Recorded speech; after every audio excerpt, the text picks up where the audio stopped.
And I've been as far north as Minnesota and Detroit, and as far south as New Orleans. Further south, I've been to Key West, the furthest south that you can go. Given the opportunity, would you fly on the space shuttle? Not really. I don't. I go to places to be seen rather than to see. So I'm not really what you would call a traveler. Have you ever been psychoanalyzed? I don't believe in psychoanalysis. I think it is another alibi. The world is full of alibis, like astrology. Astrology is an alibi. If you can say, I know I behaved badly, but I was born in May, this is an alibi. If you can say, I know I behaved badly, but my nanny shut me in a cupboard when I was 2, this is an alibi. The answer is not how terrible for you, but you're not to any longer pull yourself together. And so that, no, I don't believe in psychoanalysis. I don't think we have an unconscious. I think we know exactly what we're doing and we are to blame.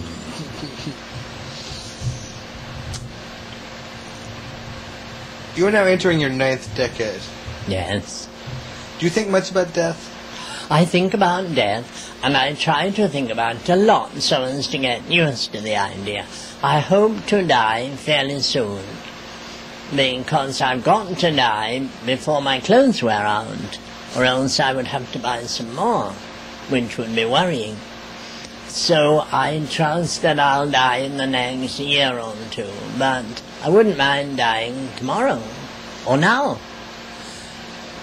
I don't want to die a violent death, and I don't want, of course, to die a painful death. I would like to know a few hours or days before I die that I'm going to die, so as to compose myself.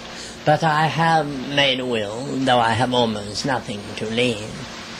And I've tidied up my life to a large extent. I think everybody should live their life in such a way that they don't think they will lie on an iron bedstead in a rented room with people standing round them saying he can't last much longer, and the person in the bed thinks, I always wanted a house in the Hamptons, and now I think I'll die and not have had it.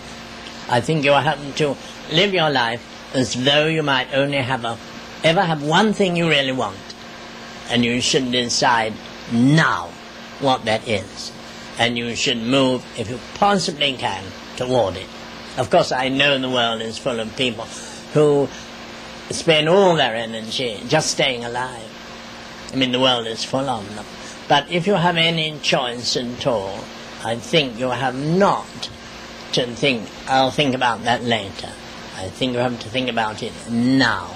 What would I really regret not having done? And what would you really regret not having done? I would have regretted never having got to America.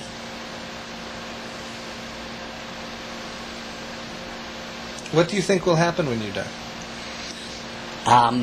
Do you believe in an afterlife? I don't believe in an afterlife. I can't afford to. Like most people, I believe not that of which I could be convinced by logic.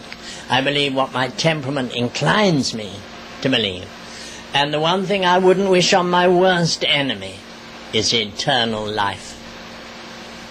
It's nice that it will end. And that is why I don't believe in reincarnation or a life after death. I've read Miss McLean's book, and it's wonderful, and it's fascinating. But she never expresses any weariness. Mm-hmm. If she remembers that she's lived all these other lives, isn't she hoping that one day it will be over and she will rest?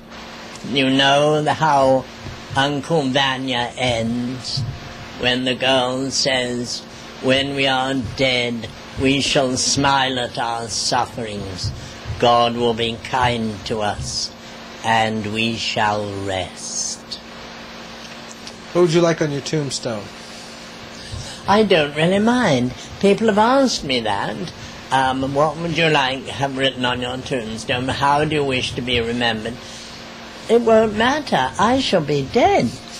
The people who ask those questions think they will look down from a cloud and count the people at their funeral. I've got news for them. They'll be dead. What's the best thing that could happen to you tomorrow? I suppose death would be the answer.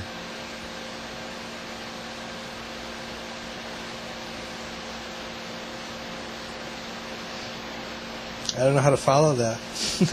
I think we're finished.